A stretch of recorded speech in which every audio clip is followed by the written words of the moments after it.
Assalamualaikum warahmatullahi wabarakatuh. Izin memperkenalkan diri, nama Reval Vilasada, NPM 25170511072. Video ini bertujuan untuk mengerjakan remedial BP, yaitu membahas 10 soal yang sudah dikerjakan. Yang akan dibahas ada 4 soal, yaitu soal pertama bersifatnya wajib, soal nomor 2 atau 4, soal nomor 6, dan soal nomor 8 atau 10. Langsung ke pembahasannya. Di sini saya menggunakan HP.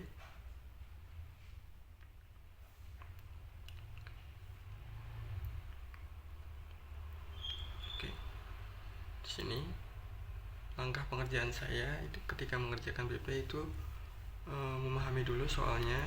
Di sini sebuah perusahaan logistik internasional bernama Cargo Express sedang berusaha meningkatkan efisiensi pencatatan data pengiriman. Setiap kali sebuah truk datang membawa kargo, berat totalnya akan dicatat dalam kilogram. Namun perusahaan ingin agar pencatatan lebih rapi dengan cara memecah total berat tersebut ke dalam box standar. Aturan pencatatan box standar adalah satu box sama dengan 25 kilo. Jadi di sini satu box sama dengan 25 kilo. Jika ada berat kargo yang tidak mencapai 25 kilo penuh, maka sisa tersebut tetap dicatat sebagai kilogram sisa, bukan box. Nah, di sini ketika kalau aku nggak paham sama soalnya, aku akan memahamin inputnya aja. Di sini inputnya 117 dan hasilnya itu jumlah box sama dengan 4 dan sisa kilogram sama dengan 17. Berarti 117 itu bakal dibagi 25, yaitu ada 4, sekian. Nah, koma sekiannya ini hitungannya sisa. Nah, di sini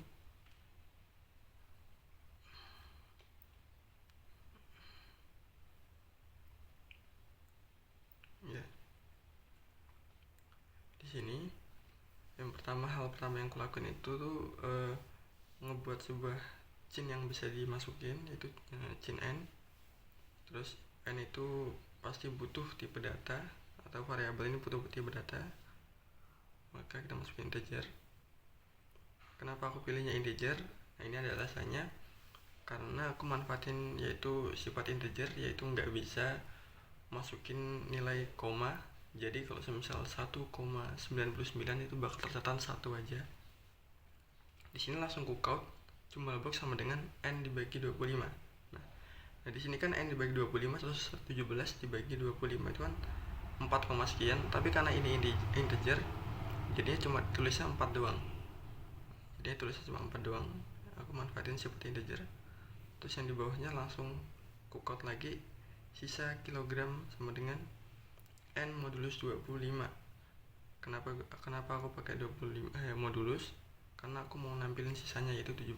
Karena 117 di modulus 25 yaitu sisanya ada 17. Seperti itu. Lanjut ke soal yang kedua.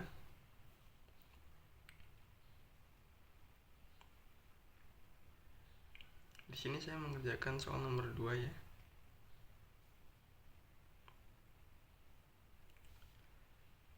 Diberikan 3 bilangan bulat positif yang presentasikan panjang sisi suatu segitiga ABC. Tentukan jenis segitiga berdasarkan panjang sisi tersebut dengan aturan berikut. Jika 3 sisi tidak dapat membentuk segitiga yang valid, maka keluarkan bukan segitiga. Jika ketiga sisi sama panjang, maka jenis segitiga adalah sama sisi. Jika 2 sisi sama panjang, maka sama kaki. Jika ketiga sisi berbeda panjang, maka segitiga adalah sembarang. Sebuah segitiga valid jika A plus B lebih besar daripada C, dan A plus C lebih besar daripada B, dan B plus C lebih besar daripada A.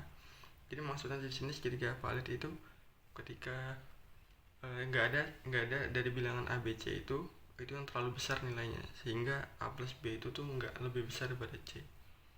Seperti itu. Jadi kan kalau pengibaratannya tuh bakal seperti ini.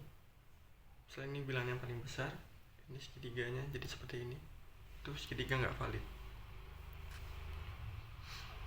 Di sini input yang dimasukin ada 3, itu 2, 4, 6. Sampel inputnya itu bukan segitiga. Kenapa di sini bukan segitiga? Karena 2 tambah 4 sama dengan 6, dan 6 itu nggak lebih besar daripada 6.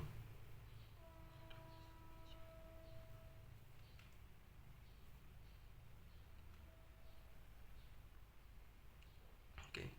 Di sini tahap pertama yang aku kerjain itu pasti itu tipe datanya dan variabelnya itu ABC.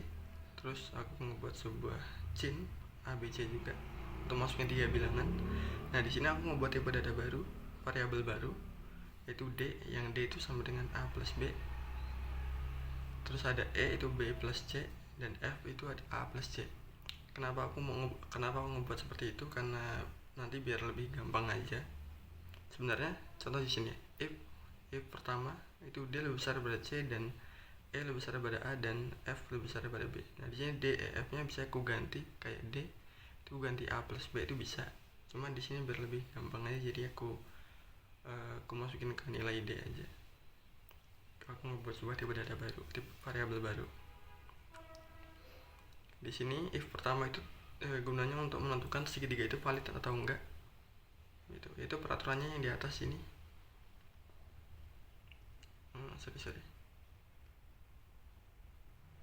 Nah, di sini ini peraturan segitiga valid. Maka aku masukin di if yang pertama. Kalau segitiga ini valid, maka dia akan masuk ke if yang pertama, lanjut ke nested if-nya. Gitu. Kalau A sama dengan B dan B sama dengan C itu sama sisi, karena ketiganya itu sama ya. Terus kalau A sama dengan B aja itu sama kaki, atau B sama dengan C aja itu sama kaki, dan C sama dengan A aja itu sama kaki juga. Terus if yang terakhir itu tuh nah di sini harusnya aku nggak perlu nulis D sama D lebih besar daripada C, karena kan udah di taruh di if yang pertama itu D lebih besar daripada C dan E lebih besar daripada A dan lainnya. Itu sebenarnya nggak perlu. Dan ini juga sebenarnya yang terakhir itu nggak perlu. Kayak contoh di sini aku hapus aja ya, langsung ke else aja, sebenarnya bisa, karena ini kan pernyataan yang terakhir. Kurang out ya, hasilnya tetap benar hasilnya. Dan kalau semisal aku submit,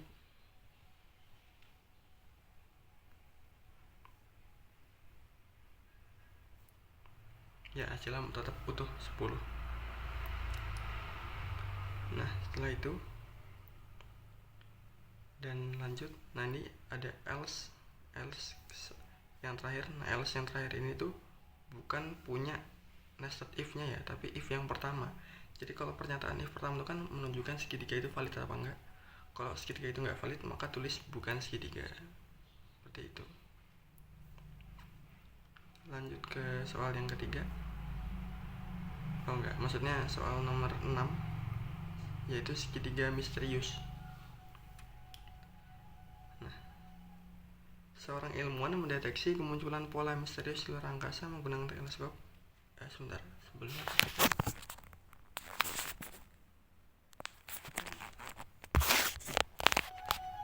maaf ya, takutnya nggak kerekod.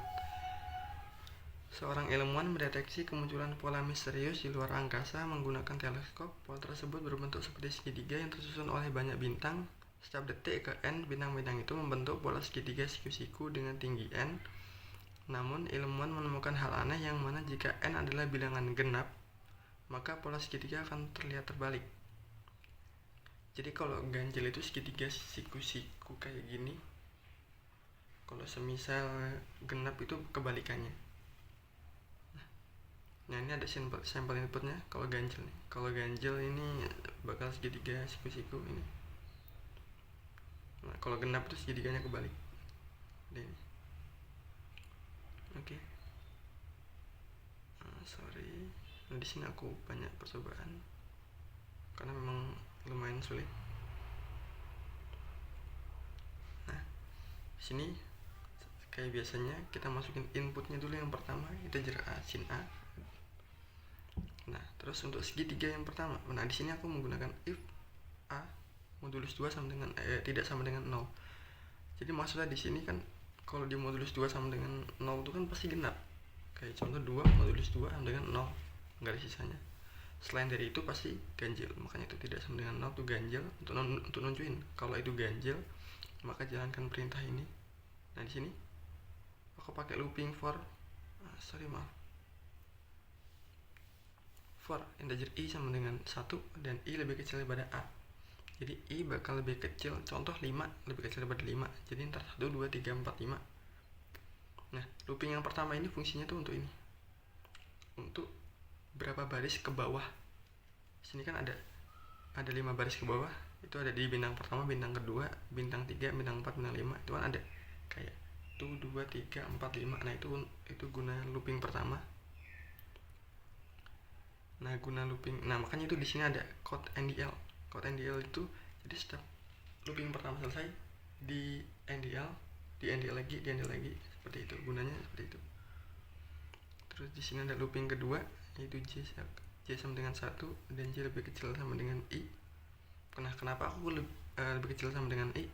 Karena aku pengen nunjukin, jadi gini, I itu kan nilainya 1, 2, 3, 4, 5 kan. Dan contoh di baris tadi kan I kan loop yang pertama kan 1, 2, 3, 4, 5 seperti itu. I yang pertama, baris pertama itu kan nilainya 1, I1, makanya 1, I2, I3, I4, I5. Nah, untuk nentuin jumlah bintangnya aku menggunakan I, karena I yang di baris pertama itu 1, di baris kedua itu 2, baris ketiga itu 3, baris keempat itu 4, dan seterusnya. Itu makanya aku menggunakan I. Kenapa nggak menggunakan J aja? J lebih kecil sama dengan J? Nggak bisa. Nggak bisa ya. Alasannya itu karena nggak bisa aja. J disama dengan J itu nggak bisa. Terus kode bintang jangan lupa. Nah, udah. Terus lanjut, itu A modulus 2 sama dengan 0. Nah, ini if yang kedua. Sekali lagi ini sebenarnya nggak perlu ya, kayak ini else kayak gini doang udah. Nah, cuma itu tadi biar lebih jelas aja. Nah, ini untuk nentuin genapnya itu I sama kayak tadi, I sama dengan 1 dan I lebih kecil pada A, itu untuk nentuin ini tuh waga patmanya, untuk berapa jumlah barisnya. Nah, di sini terus A dikurang I, berarti kan contoh A nya 4 dikurang I, I nya I1 itu tuh 1, bener kan? I1 itu 1, jadi A4 dikurang 1 sama dengan 3. Tapi kan kalau semisal 3 itu bakal kayak 3, 2, 1, 0. Makanya itu di sini aku plus 1. Jadi selain dikurang 1 ditambah 1. Kurang 1 sama dengan 3, tambah 1 sama dengan 4. Nah, gunanya I di sini tuh untuk biar makin turun ya, kayak I-nya kan berubah 1, 2, 3, 4, 5. Jadi kalau A dikurang I yang makin gede, maka A-nya makin kecil nilainya. Seperti itu. Jadi itu. Coba kita run. Ya, benar ya. Tes 1 sama tes 2. Sama aku mau nunjukin ini. Kalau misalnya nggak aku tambahin 1, hasilnya bakal seperti ini. Tadi yang 3, 2, 1. Nah, seperti ini. 3, 2, 1. Makanya tambahin 1.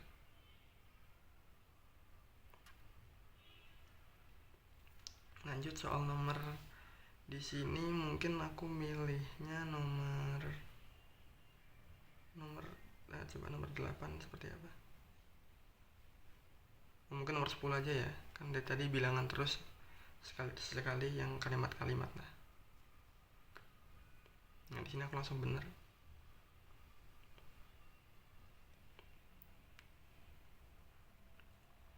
Oke. Kita baca. Suatu hari, seorang programmer ingin menyembunyikan pesan rahasia di dalam kumpulan huruf acak. Huruf-huruf tersebut disusun secara berurutan di dalam sebuah array. Untuk membaca pesan yang tersembunyi, kamu harus mengambil huruf dengan langkah 2.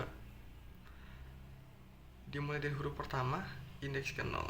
Jadi maksudnya ini dari 1 ngelangkahin 2. Jadi kayak intinya bilangan ganjil. Jadi 1, 3, 5, 7 sampai seterusnya. Jadi intinya tuh kayak ada beberapa baris, beberapa hurufnya itu yang diambil tuh kelipatan 2 mulai dari 1. Itu bilangan ganjil. Nah, di sampel inputnya 27 ini untuk nentuin total hurufnya ada berapa. Nah, di sini nih aku suka ngoding tuh kan dapat dari ini A, terus langkah kedua K, langkah kedua U, langkah kedua S, dan seterusnya. untuk langsung ngoding. Jadi intinya di situ. Oh iya, aku belum jelasin untuk ngejawab soal ini. Aku nggak lupa juga untuk ngelihat constraint-nya ya, karena ini ketentuannya nih.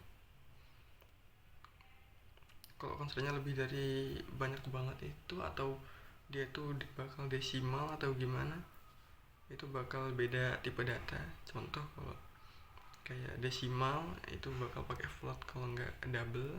Terus kalau lebih dari 1 miliar atau apa ya, 1/9 nggak salah, 10/9 maksudnya, itu tuh bakal pakai long. Nah di sini step pertama pasti itu chainnya n, terus di tipe datain. Nah di sini aku menggunakan char ya, pakai char. Kenapa? Karena kita mau masukin nilai dari per hurufnya, karena yang bisa nampung sebuah variabel yang bukan angka itu char. Nah di sini kita pakai loopingan for integer i sama dengan 1 dan i lebih kecil daripada n. Nah ini contoh di sini 27. Jadi di sini bakal ngelooping sampai 27, 1 2 3 4 5 sampai 27. Nah, loopingannya itu berupa chain, yaitu a array i. Nah, di sini gunanya i di dalam array a itu nunjukin kalau semisal contoh i sama dengan 1. Berarti A1 itu bakal, nah, tekan chain. Contoh A1-nya tuh bakal A. Contoh, maka A itu bakal masuk ke A yang 1 karena I-nya tuh lagi 1 kan. Dan itu dimasukin A, maka seperti itu. Dan seterusnya. Itu.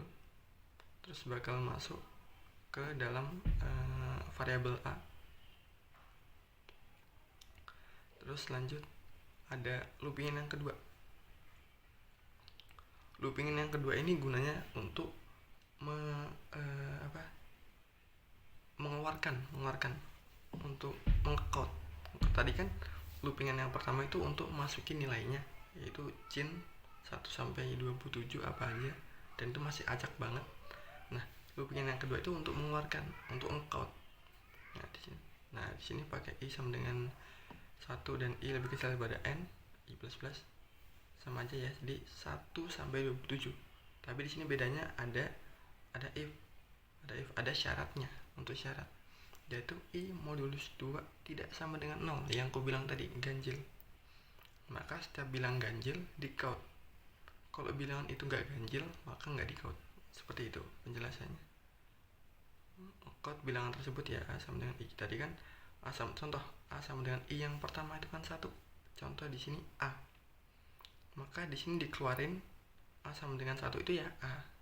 Dan di sini a dengan i ketiga atau a ketiga itu sama dengan k, maka count a ketiga itu sama dengan k. Seperti itu. Mungkin cukup sekian pembahasan dari saya. Mohon maaf jika kurang jelas pembahasannya. Saya akhiri. Assalamualaikum warahmatullahi wabarakatuh.